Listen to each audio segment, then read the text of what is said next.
Some truths are revealed not in grand gestures, but in the quiet choices we make when we think no one important is watching. On a crisp autumn morning, in an upscale suburban neighborhood, where manicured lawns stretched under golden sunlight and the air carried the faint scent of fresh coffee from open windows, an elderly woman moved slowly along the curb. Her name, for that day, was Evelyn Harper, 71 years old, frail, with silver hair tucked under a worn sanitation cap and a faded orange vest over her stooped shoulders. She pushed a small cart, picking up stray pieces of trash with careful, deliberate hands.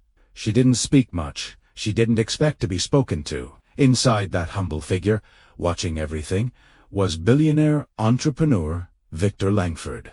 Self-made, sharp-eyed, and fiercely protective of the values he'd tried to instill in his family. His son, Nathan, had married a bright, beautiful woman named Isabella 2 years earlier. Victor adored his son, but something about Isabella's effortless confidence had always left him quietly uneasy. So he'd done something drastic. Disguised himself as a garbage collector to see who his daughter-in-law truly was when the world wasn't looking.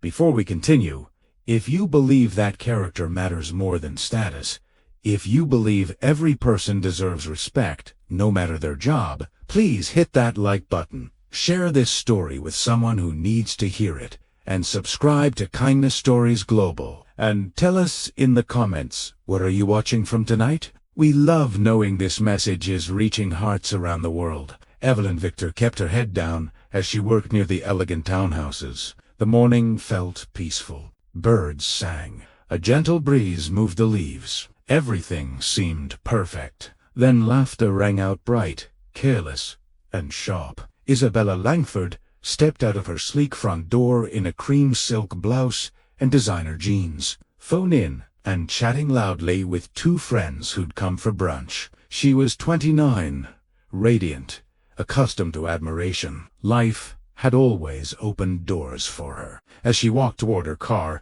she noticed Evelyn struggling to lift a heavy bag that had split open near the bins. Isabella paused, wrinkled her nose, and muttered something to her friends. They giggled. One of them said, loud enough to carry, "Some people just bring the whole street down, don't they?" Isabella didn't disagree. Instead, she stepped around the spilled trash, as if it might contaminate her shoes, tossed her empty coffee cup toward the pilmissing, and letting it roll near Evelyn's futon kept walking, still laughing. Evelyn froze for a moment, not from anger, from the familiar ache of being invisible. She bent slowly, picked up the cup, and placed it gently in her cart. No complaint, no glare, just quiet endurance. From inside the disguise, Victor felt his heart crack. This wasn't the woman he wanted raising his future grandchildren. But what happened next changed everything. Across the street, a group of construction workers on break watched the scene from the side of a new home. They were big guys to tattooed arms, dusty boots, hard hats tilted back, the kind of men people sometimes cross the street to avoid. One of them, a broad-shouldered veteran named Marcus with a graying beard, saw Isabella's dismissive wave and the way Evelyn shrank slightly. He nudged his crew. They exchanged looks. Then, without a word, they stood. Marcus crossed the street first, his heavy boots steady. The others followed. Isabella and her friends stopped laughing when they noticed the men approaching. "Morning, ma'am," Marcus said to Evelyn, his deep voice gentle. He bent down, gathered the spilled trash with large, careful hands, and placed it in her cart. "Looks like this bag gave you trouble. Let us help." Evelyn blinked up at him, surprised. "Oh, thank you." "You don't have to. We want to." Another worker, Diego, cut in softly. He took the heavy bag from her cart and lifted it effortlessly into the bin. The third, a quiet, younger man named Tyler, pulled a cold bottle of water from his cooler and offered it to her. "You've been out here a while. Stay hydrated." Isabella's friends shifted uncomfortably. Isabella herself stood frozen, cheeks flushing. Marcus turned to her not aggressively, but with calm authority. "Everybody's job matters," he said simply. "This lady keeps your street clean every week. Maybe next time, say thank you instead of laughing. The words landed softly but firmly. No shouting, no threats, just truth. Isabella opened her mouth, closed it, then managed a weak eye. Didn't mean, but the damage was visible in her eyes. Shame. Real, raw shame. The workers nodded politely to Evelyn, tipped their hard hats, and walked back to their site.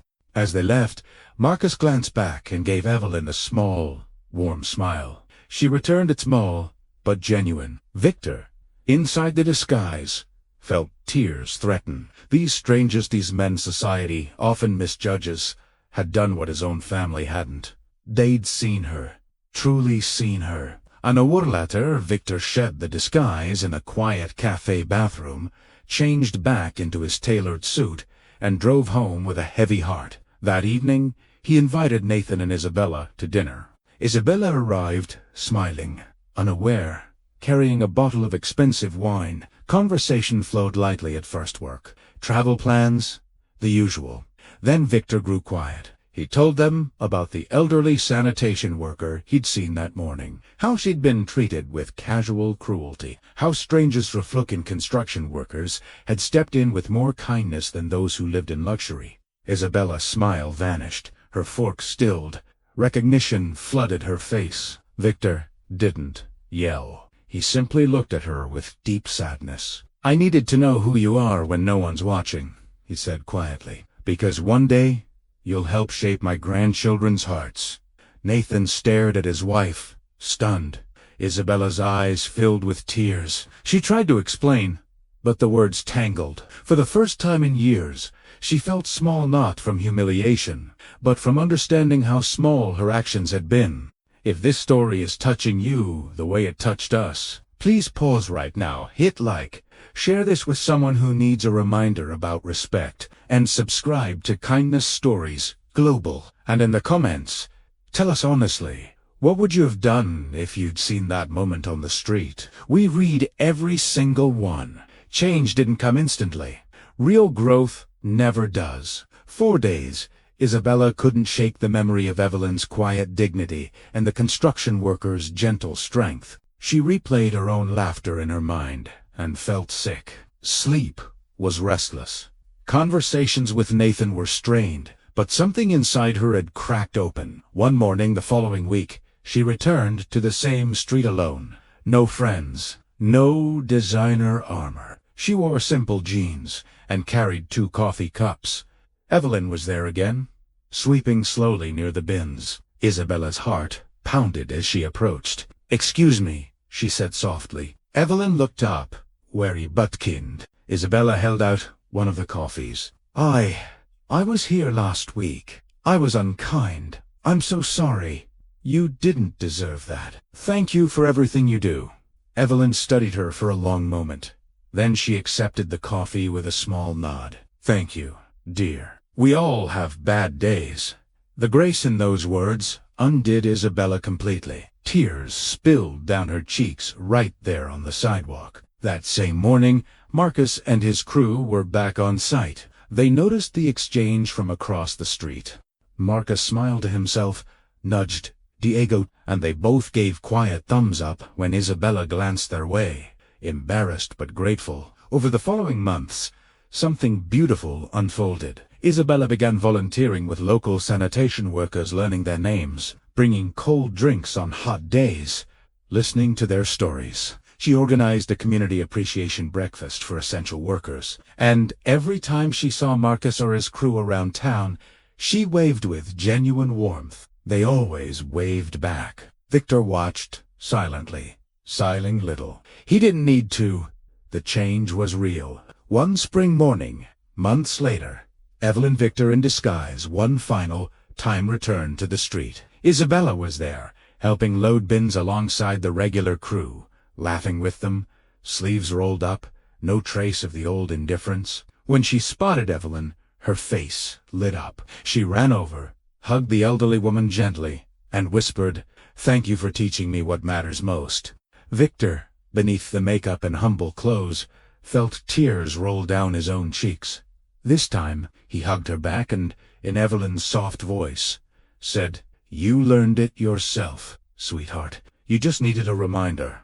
Later that night, at a family dinner, Victor finally revealed everything. Isabella cried again, not from shame this time, but from gratitude. Nathan pulled his wife close, and Victor raised a glass to the construction workers none of them had met yet, to the quiet dignity of ordinary people and 2 second chances. Because sometimes the greatest lessons don't come from boardrooms or bank accounts. They come from an elderly woman with a broom, from rough hands offering cold water, from a heart willing to change. And they remind us that kindness real, unexpected kindness always wins.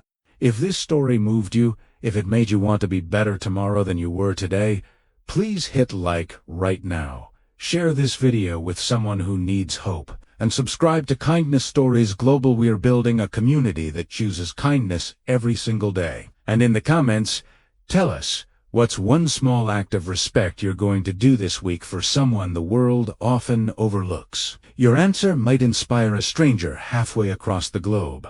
Because in the end, dignity isn't earned by wealth or status. It's given freely, quietly, and often by the people we least expect. Thank you for watching. See you in the next story.